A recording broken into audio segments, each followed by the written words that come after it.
galerinha, aqui é Ricardo Salviano, professor do IF Sudeste, Minas Gerais, do campus de Barbacena, também do seu canal de Biologia aqui no YouTube. Então pessoal, essa videoaula ela tem como objetivo fazer um resumão sobre as estruturas e funções dos lipídios, ok? Então vamos lá, né?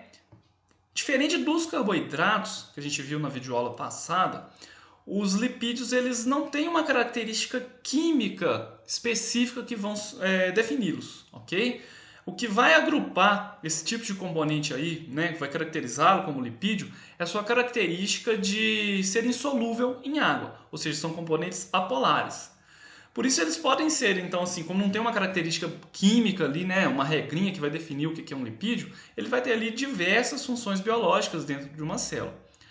As principais funções que eu quero destacar aqui para vocês hoje são reserva energética, que pode ser utilizada ali tanto por animais como vegetais. Eu posso encontrar lipídios ali, por exemplo, em algumas sementes, né, algumas oleaginosas. Alguns animais utilizam essa fonte de reserva, por exemplo, para hibernar. Né, eu estou dando aqui, pus uma figurinha de um urso aqui para lembrar vocês.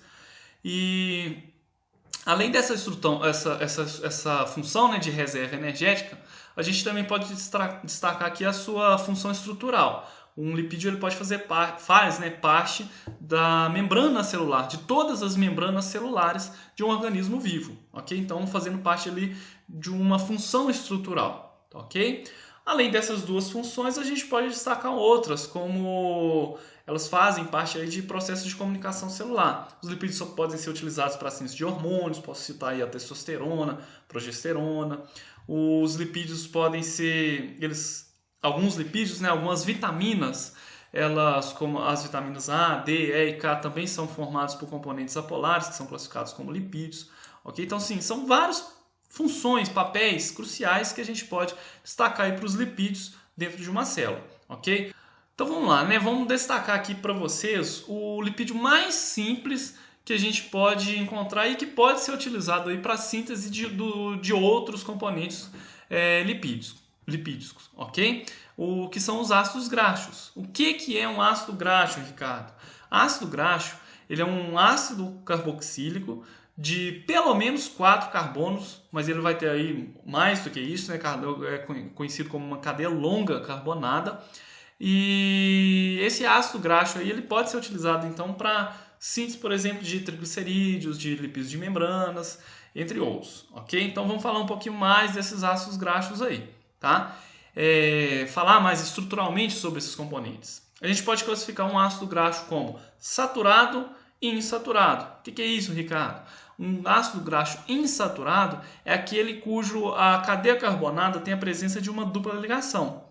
O saturado ele não tem duplas ligações, ok? Essa classificação que eu acabei de passar para vocês, tá, ok? Além disso, os ácidos graxos insaturados eles podem ser monoinsaturados, ou seja, a presença de uma única insaturação, uma única dupla, ou podem ser poliinsaturados, quando eu tenho mais de uma dupla ligação, ok? Em termos de nomenclatura, eu não gosto muito de falar para os meus alunos que a necessidade de decorar os nomes dos ácidos graxos. Mas é bom a gente tentar identificar pelo menos uma classificação quanto à sua posição das duplas ligações, ok? No exemplo A, eu tenho aqui um ácido graxo conhecido como ácido oleico, tá? Esse ácido oleico ele tem aqui a presença de uma dupla ligação entre o carbono 9 e o carbono 10. Como assim, Ricardo? Eu conto a partir do primeiro carbono aqui, que é da carbonila, o número de carbonos. E a partir desse número de carbonos aqui, quando eu chegar no carbono onde tem a ligação, eu vou classificá-lo como presente. A ligação vai estar presente naquela ligação. Então aqui eu tenho um ácido graxo 18 carbonos. Eu coloco 2 pontos aqui para representar o número, logo após o número de insaturações. Então aqui nesse exemplo eu tenho uma insaturação.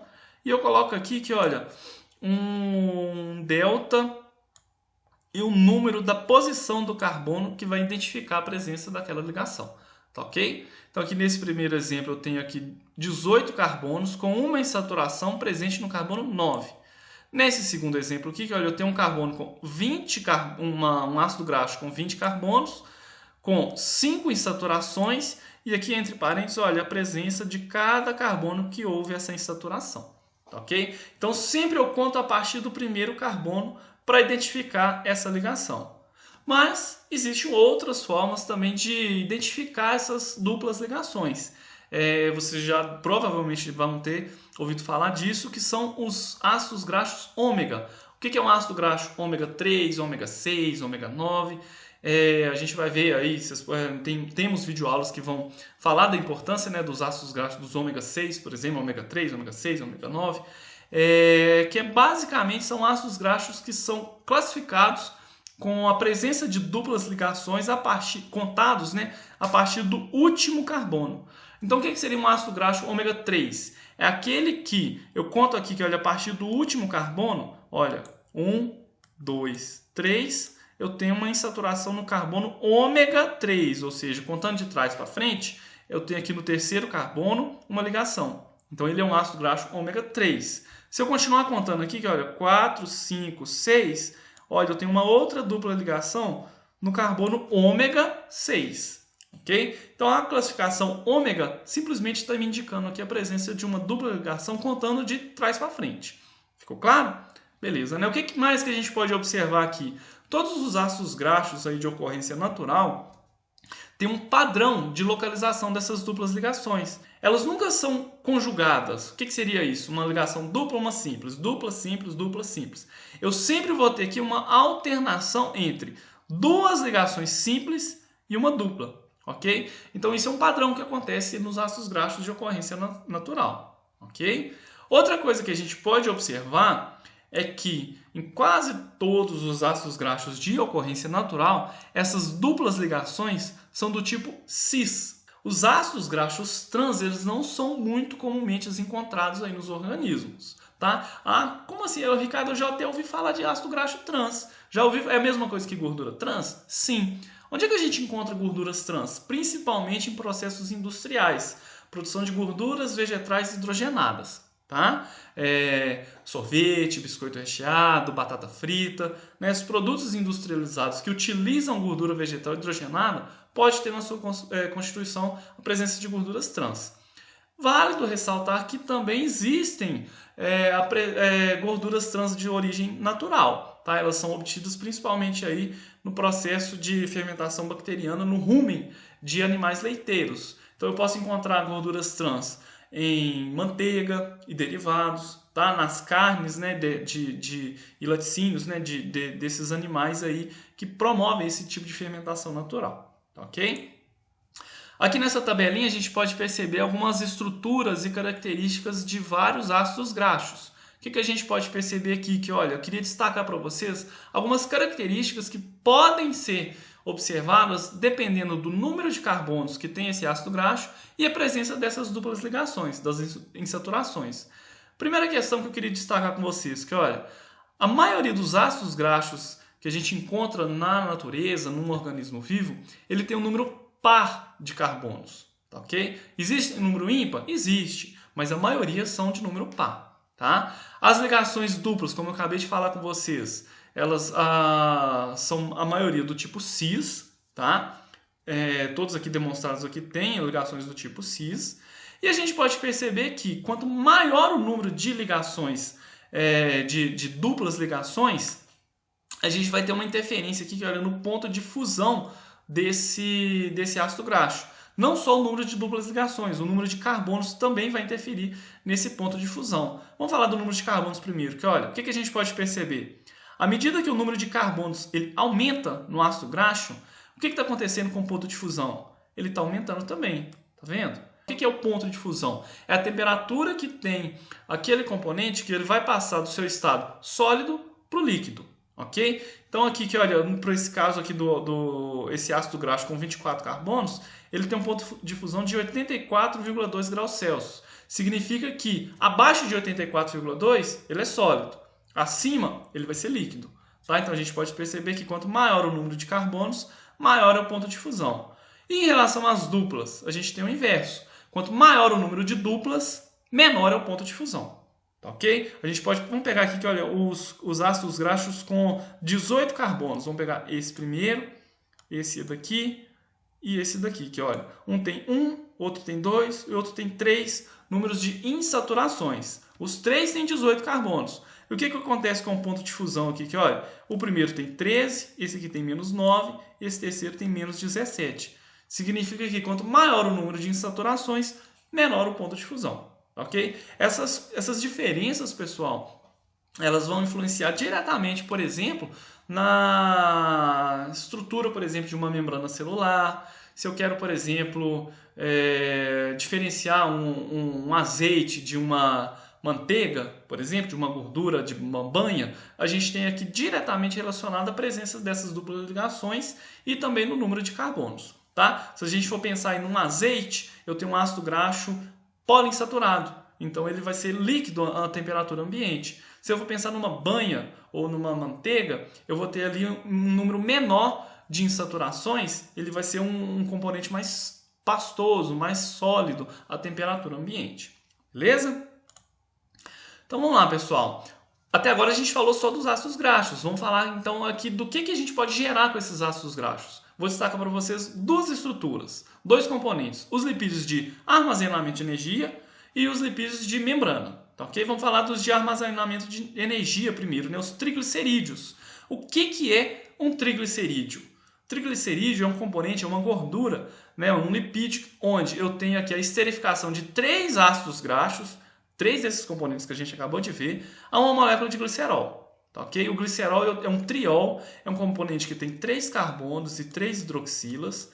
E para formar o triglicerídeo, eu vou pegar e ligar em cada uma dessas hidroxilas aqui um ácido graxo.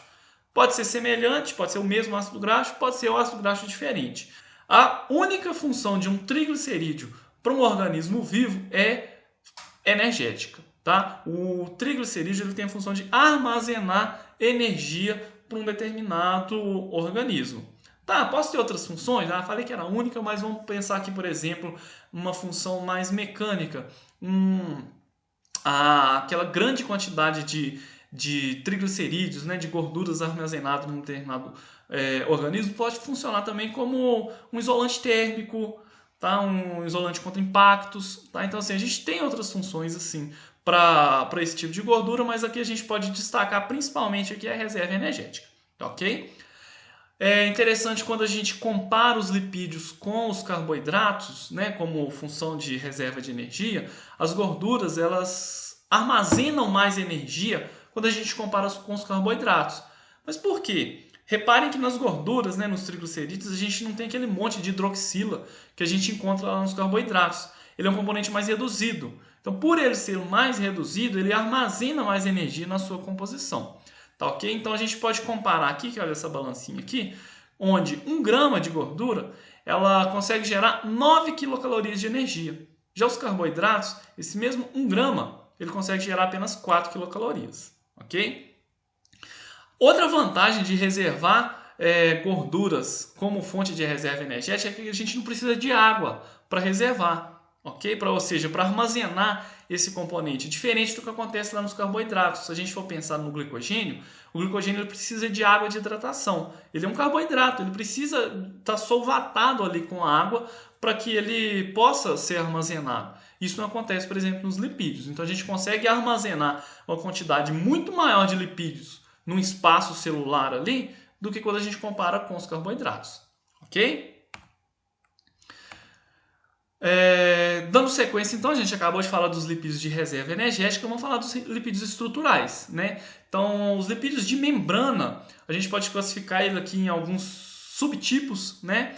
Esses subtipos vão depender aí de onde os ácidos graxos eles vão estar ancorados nesse lipídio de membrana, mas uma característica essencial para qualquer lipídio de membrana é a presença de uma extremidade polar, né, uma região aqui que ela vai ter uma característica polar e 2 caudas apolares, tá, ok? 2 extremidades aqui que vão ser cadeias longas de regiões apolares nessa estrutura, tá? A gente pode classificar aqui então esses lipídios como fosfolipídios e glicolipídios.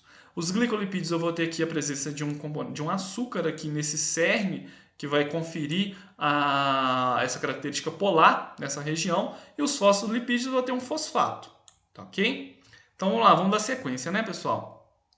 O que é uma membrana celular? Membrana celular, a gente vai ter uma aula mais específica, falar mais aprofundado, né, nessa estrutura, mas basicamente a gente deve lembrar que uma membrana tem a função de delimitar um compartimento dentro de uma célula. Pode compartimentalizar a célula propriamente dita, né, a membrana plasmática, e todas as organelas, se a gente for pensar num organismo eucarioto. Ele é envolto ali por membranas. Essas membranas são formadas por esses tipos de lipídios. Né? Eu tenho uma dupla camada de lipídios onde as regiões apolares elas se comunicam, né? Se a gente for pensar numa dupla camada, as regiões apolares elas vão estar se comunicando e as regiões polares elas vão delimitar o meio externo e o meio interno.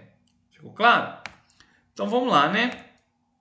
Aqui eu tenho um exemplo de um glicerofosfolipídio, né? Então tem aqui uma cadeia, duas cadeias longas de ácidos graxos aqui, que olha, um saturado aqui em cima, o outro insaturado aqui no meio. E eu tenho aqui que olha, uma cabeça que é um componente polar.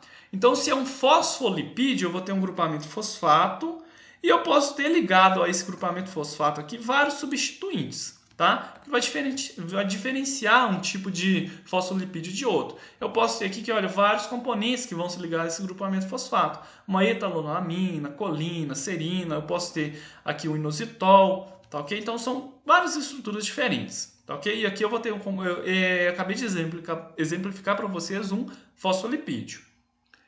Eu posso ter também, ao invés de ter aqui no fosfolipídio, eu esqueci de falar com vocês, olha a estrutura dele aqui, que olha, no fosfolipídio, o que vai estar ancorando os ácidos graxos e o grupamento fosfato é um glicerol, ok? Então o glicerol ele vai ter aqui duas caudas apolares ligado aqui na sua estrutura e um substituinte polar aqui ligado no grupamento fosfato, tá? Diferente dos glicerofosfolipídios, eu vou ter os esfingolipídios. O que é um esfingolipídio, Ricardo? Que doideira é essa? É uma estrutura muito semelhante aos glicerofosfolipídios, só que no lugar do glicerol, eu vou ter uma estrutura chamada de esfingosina. Tá? A esfingosina é um aminoálcool que ele vai ter aqui na sua estrutura, né, na sua composição, algo semelhante, né, algo que lembra o glicerol, só que aqui, olha, eu não vou ter um ácido graxo ligado aqui, olha, esterificado.